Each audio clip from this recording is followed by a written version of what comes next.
Assalamualaikum warahmatullahi wabarakatuh. Selanjutnya, Bapak akan mempraktekkan bagaimana cara mengurangi risiko jatuh atau mengidentifikasi risiko jatuh pada pasien. Intinya adalah bagaimana sih penangkalan terhadap risiko jatuh pasien gitu ya.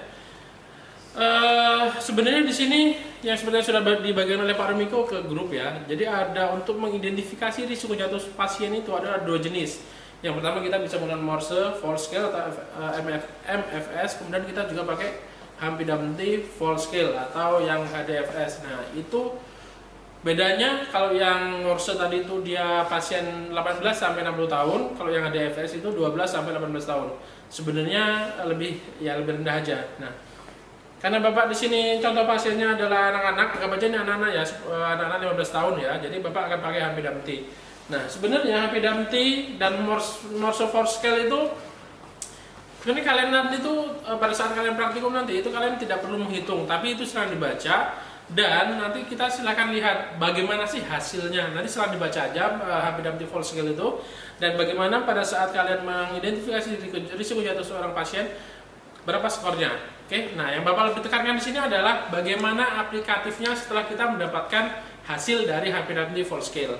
Nah, anggap aja di sini kita mendapatkan bahwa pasien tersebut dengan nilainya anggap aja 9 lah ya. Nah, 9 itu artinya kalau Humphrey Dumpty itu berarti dia risiko rendah.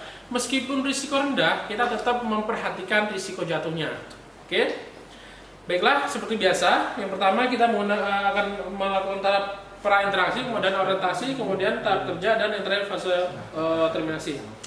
Baiklah, langsung saja yang pertama fase pra-interaksi. Fase pra-interaksi yang alat yang kita siapkan adalah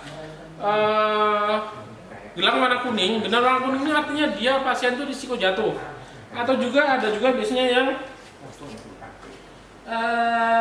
cukup dengan, nah misalnya ini pasiennya sudah terpasang gelang ya, cukup dengan stiker. Stikernya itu ada tulisan warnanya stikernya itu warna kuning. Kemudian ada tulisan risiko jatuh, risiko jatuh tinggi atau gimana gitu. Nah kita tempelkan saja di gelangnya. Nah, artinya dia sudah risiko jatuh gitu. Tapi itu nanti itu alatnya ya, persiapan alatnya ya. Nah, kemudian selanjutnya yang kita siapkan adalah kalau untuk Humphrey Dumpty Fall Scale-nya itu kita sebenarnya sudah kita kaji sebelumnya ya. Jadi kita tinggal aplikatif saja. Ataupun Morse Fall Scale. Setelah kita siap alatnya sudah kita siapkan semua, kemudian kita siapkan juga head screw dan lain-lain ya. Nah, setelah itu baru kita masuk ke fase orientasi. Fase orientasi seperti biasa kita ucapkan salam kepada adiknya, karena ini kita anggap adiknya ini usianya sudah anggap aja 15 tahun ya. Assalamualaikum adek. Perkenalkan saya Joko. Di sini saya akan yang merawat adek dari pagi sampai siang nanti. Nah hari ini kakak akan memberikan akan mengukur risiko jatuh adek dan nanti akan memberikan intervensinya gitu.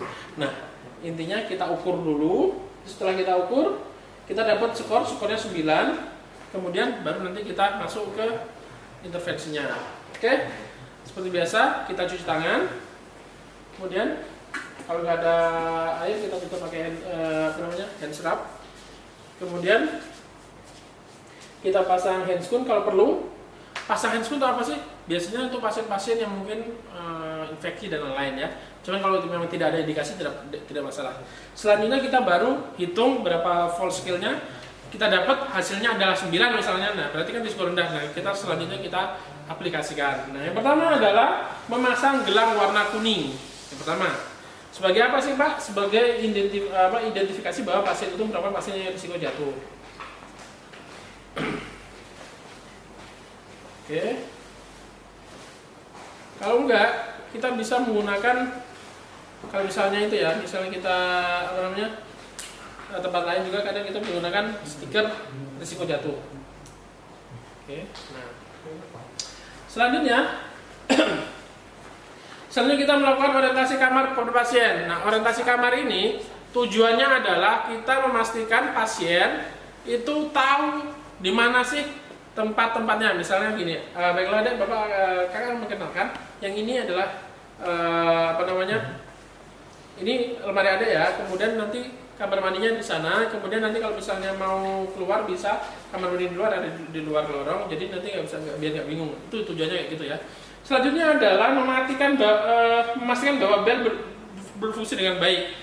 Nah, baiklah, nanti kalau ada apa-apa, di sini ada bel. Nanti kalau misalnya ada apa-apa, pencet aja belnya. Nanti kakak akan ke sini. Walaupun kalau nggak kakak, nanti bisa juga yang lain. Perawat lain akan ke sini untuk membantu adik. Oke. Bel ya. Selanjutnya adalah pastikan posisi tempat tidur serendah mungkin. Nah, ini serendah mungkin. Ada posisi tempat tidur bed panjang itu ya. Itu kan bisa diatur ketinggian sama ketinggiannya. Nah, ketinggiannya itu bisa kita posisikan yang paling rendah.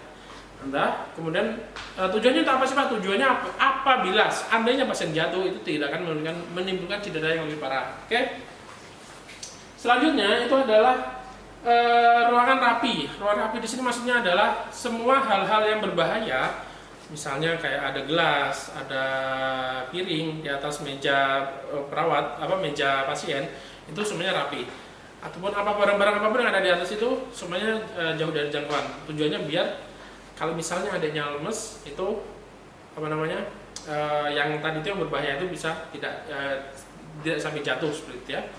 Tuh, selanjutnya adalah dekatkan semua kebutuhan pasien. Nah, ini misalnya pasien butuh minumnya dekatkan saja.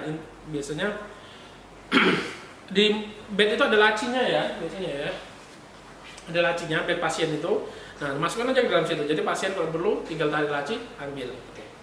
Oke, selanjutnya berikan pencahayaan yang adekuat. Pencahayaan ini misalnya pasien butuh itu ya.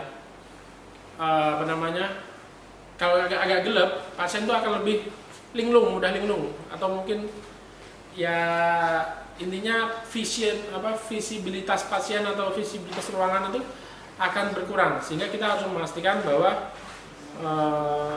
pencahayaannya cukup. Yang selanjutnya adalah pastikan alat bantu berada dekatnya. Alat bantu ini sebenarnya alat bantu tuh kalau misalnya kursi roda enggak ya, kan kursi roda tempat ini agak jauh, nanti mungkin kalau saya perlu bisa kita dekatkan. Alat bantu tuh mungkin yang alat-alat yang pasti yang dibutuhkan dalam waktu yang dekat, misalnya lebih ke bel tadi.